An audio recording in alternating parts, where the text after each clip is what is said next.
अस्सलाम वालेकुम, आदाब। आप देख रहे हैं स्टेट ऑब्जर्वर। मैं हूं आशिया खान। कुछ दिन पहले की बात करें तो हमने आपको बताया था कि उधमपुर में प्रोटेस्ट किया गया था। जो टीचर्स की अटैचमेंट थी उसको लेकर काफ़ी जो पेरेंट्स की बात करें वो भी उस प्रोटेस्ट में शामिल थे। बच्चे सफ़र कर रहे हैं, अच्छे से पढ़ाई नहीं हो पा रही है। एक तो कोविड की वजह से पहले से ही वहाँ पर पढ़ाई की अगर हम बात करें तो वो नहीं हो पा रही है। ऊपर से जो टीचर्स हैं उनकी जो अटैचमेंट है उनकी वजह से भी बच्चे जो हैं वो सफ़र कर रहे हैं। हमारे साथ बातचीत करने के लिए हर्षदेव सिंह जी मौजूद है, उधमपुर के रहने वाले हैं। तो ज़िला उधमपुर की हम बात कर रहे हैं और साथ में एजुकेशन मिनिस्टर भी रह चुके हैं। तो सर, सबसे पहले मैं आपसे ये जानना चाहूँगी किस तरह से आप भी वहीं के रहने वाले हैं, उधमपुर की अगर हम बात करें तो किस तरह से वो लोग सफ़र कर रहे हैं? क्यों देखिए, जो अटैचमेंट नाम की बीमारी है ये बहुत ज़्यादा फैल चुकी है एजुकेशन डिपार्टमेंट में। और ऐसा कहा जा रहा है कि अटैचमेंट करने के लिए भारी रकूमत जो है वो ली जाती है और उन टीचर्स को अपनी मनपसंद जगहों पे ऊपर अटैच किया जाता है। और इसका जितना मर्ज़ी नुकसान जो है गाँव के लोगों को हो जाए, जो स्टूडेंट्स हैं उनको हो जाए, उससे ऐसा लगता है कि विभाग को कोई लेना देना नहीं है। और धड़ल्ले के साथ जो है वो अटैच टीचर्स जो हैं वो अपनी अटैचमेंट करवा लेते हैं और उसके बाद अपना जो है पर्सनल काम करते हैं, उनको पूछने वाला कोई नहीं है।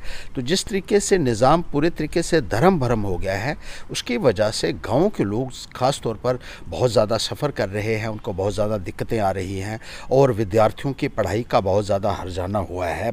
पिछले कुछ अर्सा में, पिछले 4-5 वर्षों से ये जो है सिलसिला चलता रहा है।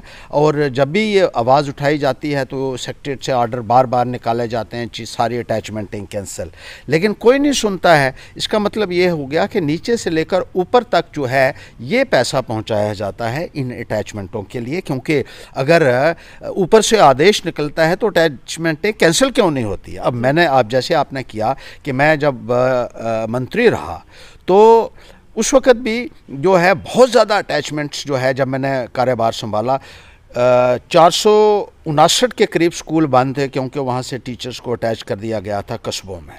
और 2800 के करीब टीचर्स जो है थे, वो मैंने पूरी लिस्ट मंगवाई तो वो अटैच थे। मैंने एक ऑर्डर किया कि ये लोग जो हैं बड़े बड़े दूर से, और सबसे बड़ी बात उसमें ये थी कि जो दूर दराज के इलाका जाते थे वो वहाँ नौकरी डोडा से लेके अटैचमेंट जम्मू में, नौकरी कठुआ से लेकर अटैचमेंट गांधीनगर में, अनंतनाग से नौकरी लेकर श्रीनगर में अटैचमेंट शहर में। तो मैंने देखा कोई 2800 के करीब थे।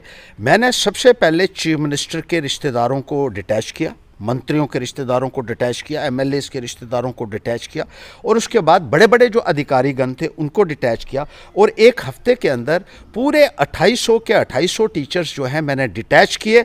और फिर मैंने असेंबली में जाकर, जिसमें 87 एमएलए बैठते हैं और जिसमें 83 एमएलए जो है वो दूसरी पार्टीज़ के थे, मैंने ऐलान किया कि कोई मुझे एक एमएलए बता दे कि एक भी अटैचमेंट अगर किसी स्कूल में या दफ्तर में हो तो मुझे बता दीजिए। और सब ने हाथ खड़े करके कहा कि एक भी अटैचमेंट जो है वो नहीं बची है। अगर एक हफ्ते के अंदर अंदर मैं सारे टीचर्स को डिटैच कर सकता हूं जो पुरानी सरकारों ने अटैच किए हुए थे, तो क्या वजह है कि पिछले 5-6 वर्षों में कम से कम 50 बार जो है वो डिटैचमेंट के ऑर्डर निकले हैं, लेकिन किसी अटैच टीचर्स जो है वो बाहर नहीं निकल रहे हैं। इसका सीधा सीधा मतलब यही है, मिली भगत से, पैसे की वजह से ये जो है और एक्सटेनियस कंसिडरेशंस की वजह से ये अटैचमेंट की जाती हैं।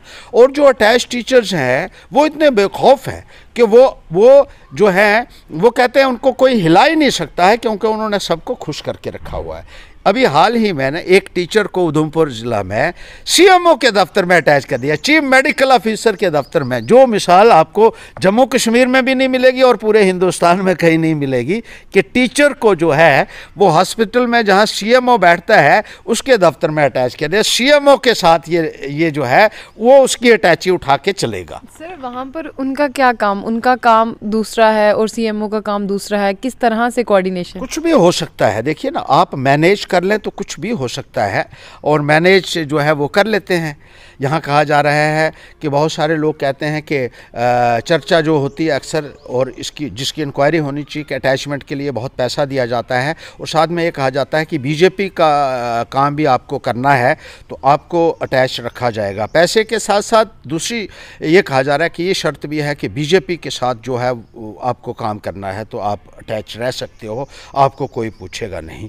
और हैरानगी हैरानगी की बात है कि एक टीचर जिसका मैंने किया, मैंने डीसी को चिट्ठी लिखी, डीसी ने सीओ को कहा कि भाई ये क्या तमाशा है, और सीओ ने उस टीचर को वो चिट्ठी दे दी और उस टीचर ने उसको अपने सोशल मीडिया में डाला और वहाँ उसने उसके ऊपर कमेंट भी बाकायदा पॉलिटिकल कमेंट्स किए हैं।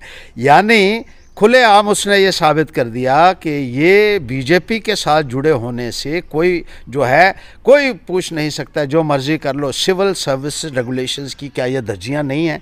एक टीचर जो है इस किस्म से पॉलिटिक्स भी प्ले कर रहा है अटैच होने के बावजूद भी, और उसको पूछने वाला कोई नहीं है। तो मैं पूछना चाहता हूँ लेफ्टिनेंट गवर्नर साहब, आप इसका क्या संज्ञान लेंगे?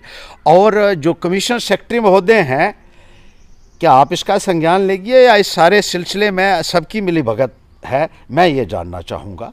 अगर मेरे टाइम के ऊपर 100% डिटैचमेंट हो सकती है तो क्या कम से कम आप जो टीचर्स तहसीलदारों के दफ्तरों में अटैच हुए हैं या डायरेक्टर के दफ्तर में अटैच हुए हैं या सीओ के दफ्तर में अटैच हुए हैं या सीएमओ मेडिकल के दफ्तरों में अटैच हुए हैं, क्या उनको डिटैच किया जाएगा ताकि बच्चों की जो पढ़ाई, जिस तरीके से आप धज्जियाँ उड़ा रहे हैं, राइट टू एजुकेशन कानून बना हुआ है और वो कानून ये कहता है कि आप अटैच नहीं कर सकते हैं टीचर्स को, वो यहाँ लागू भी अब हो चुका है, लेकिन कायदा कानून की किसी को परवाह नहीं है।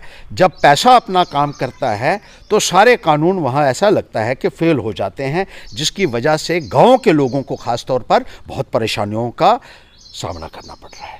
सर, जिस तरह से हम देखें कि अगर इस सरकार की बात करें तो कहीं ना कहीं आपको नहीं लगता कि इनको शिक्षा की तरफ ध्यान देना चाहिए, शिक्षा का जो स्तर है उसको उच्चतम बनाने के लिए ध्यान देना चाहिए?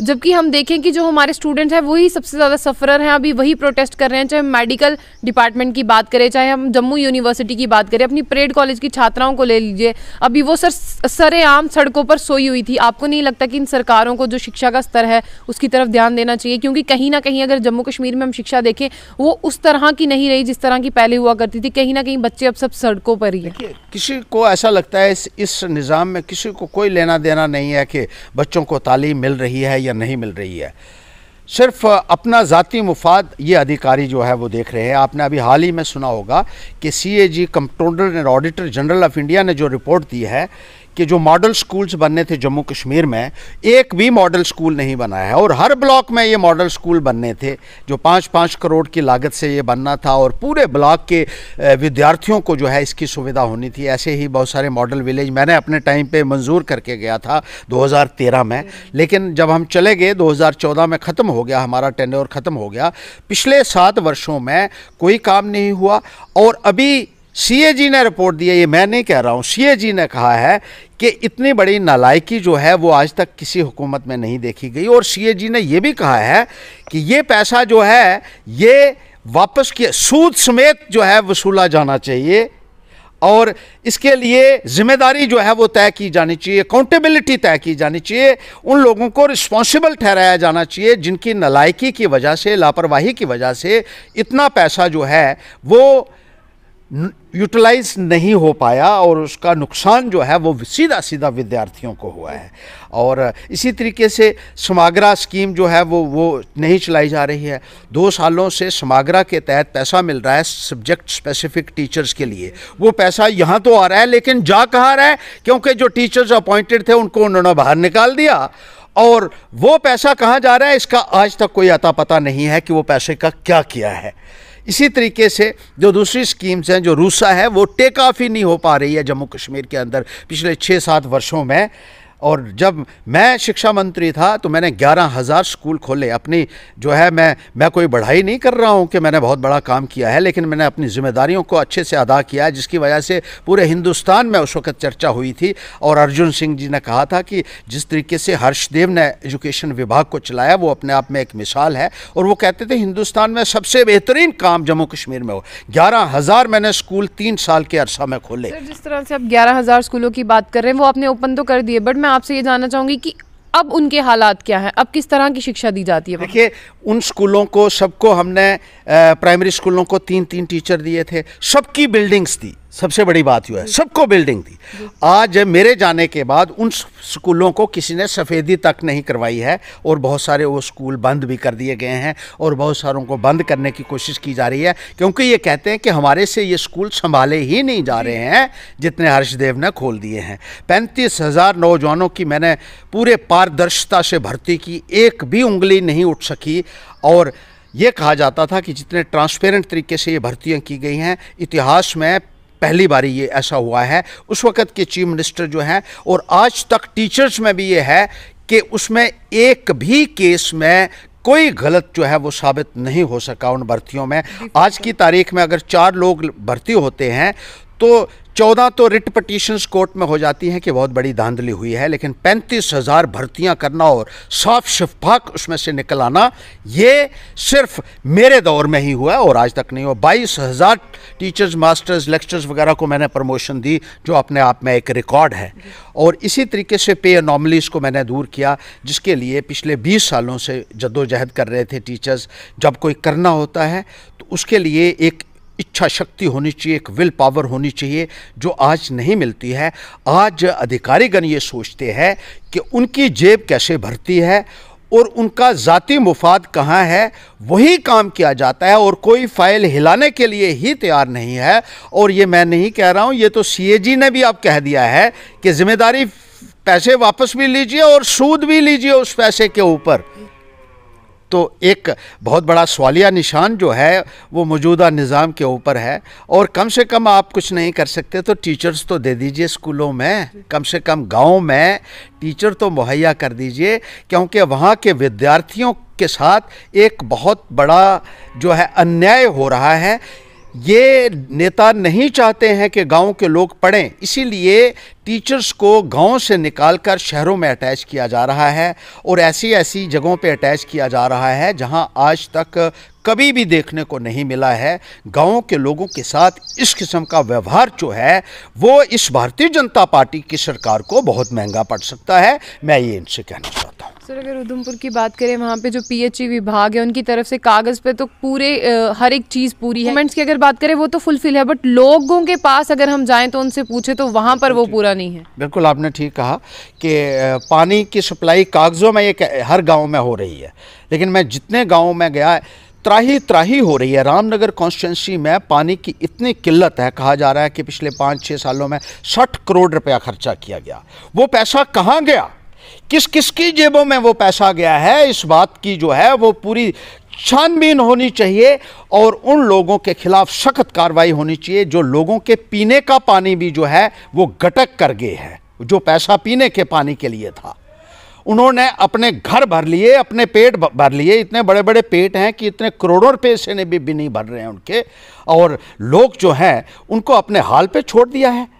लानत मारता हूं मैं ऐसी नुमाइंदगी के ऊपर जो रही, जो नेता रहे, जो लोगों को पीने का पानी मुहैया करवाने की बजाय उस पैसे को बताते हैं कि वो इस्तेमाल हो गया और कागज़ों में ये दिखाते हैं कि हमने ये पानी जो है वहाँ उस मोहल्ले में, उस गांव में, फलाने गांव में यहाँ ये कहा जा रहा है कि 26,723 घरों में पानी जो है वो चला दिया है। अरे इतने ही तो घर होंगे वहाँ आराम, लेकिन जिस गांव में जाओ वहाँ पानी नहीं है। तो ये सारा ऐसे लगता है कि पूरे का पूरा एक स्कैम है बहुत बड़ा। क्या इसकी इंक्वायरी नहीं होनी चाहिए? मैं पूछना चाहता हूँ, लेफ्टिनेंट गवर्नर महोदय से पूछना चाहता हूं कि इतना बड़ा लोगों के साथ जुल्म हो रहा है और जो है बार बार कहने के बावजूद भी कई जगह लोग कहते हैं कि 1 साल के बाद पानी आया, कई जगह 6 महीने के बाद पानी आ रहा है, कई जगह कहते हैं कि हफ्ते में कहीं 1 आध बार पानी आ जाता है। और लोगों को पानी की वजह से इतनी समस्याएं आ रही हैं। अभी गर्मी शुरू नहीं हुई है और अभी इतनी समस्या है, तो आने वाले वक्त में क्या होगा इसका अंदाज़ा साफ तौर पर लगाया जा सकता है। तो ये रामनगर कॉन्स्टिट्यूंसी की जो परेशानियां हैं मैंने कमिश्नर को भी बताया, मैंने जो चीफ इंजीनियर है, जो एक्सियन है, लेकिन सारे के सारे मूक दर्शक बने हुए हैं। शर्म आनी चाहिए ऐसे अधिकारियों को। मैं समझता हूं कि उनको तो अपनी तनख्वाह लेने का कोई अधिकार नहीं बनता है अगर वो लोगों को पीने का पानी मुहैया नहीं करवा पाते हैं। किस बात का ये डिपार्टमेंट है? इस डिपार्टमेंट को तो मैं कहता हूं बंद कर देना चाहिए और इन अधिकारियों को जेल की सलाखों के पीछे होना चाहिए जिन्होंने इतना बड़े बड़े घपले किए हैं और लोगों को पीने के पानी तक से महरूम रखा है। शुक्रिया सर। ये थे हमारे साथ हर्षदेव सिंह जी, जिनसे हमने बातचीत की उधमपुर के जो मसले थे, चाहे वो एजुकेशन का हो, चाहे वो पीएचई का हो, उसको लेकर। और हमेशा अपनी आवाज़ उठाते हैं, अपनी वॉइस रेज करते हैं, कभी भी सच बोलने से पीछे नहीं हटते हैं। क्योंकि अगर सर्वेज की बात करें, डॉक्यूमेंट्स तो कंप्लीट हैं, उनके ऊपर लोगों के घरों के बताया हुआ कि इतने घर हैं, बट वहाँ पर लोगों को मिल क्या रहा है ये किसी को नहीं पता। तो इसके ऊपर वाकई में इंक्वायरी होनी चाहिए। जिस तरह से गर्मी का मौसम आ रहा है, लोग पानी से महरूम रह रहे हैं। अगर हम कहते हैं कि जो पानी है वो सबसे ज़रूरी है पीने के लिए, तो लोगों को वही नहीं मिलेगा तो लोग किस तरह से जिएंगे। इस पे एक इंक्वायरी का विषय, इंक्वायरी होनी चाहिए। तो ऐसी और भी अपडेट्स के लिए जुड़े रहिए स्टेट ऑब्जर्वर के साथ। आशिया खान, जम्मू।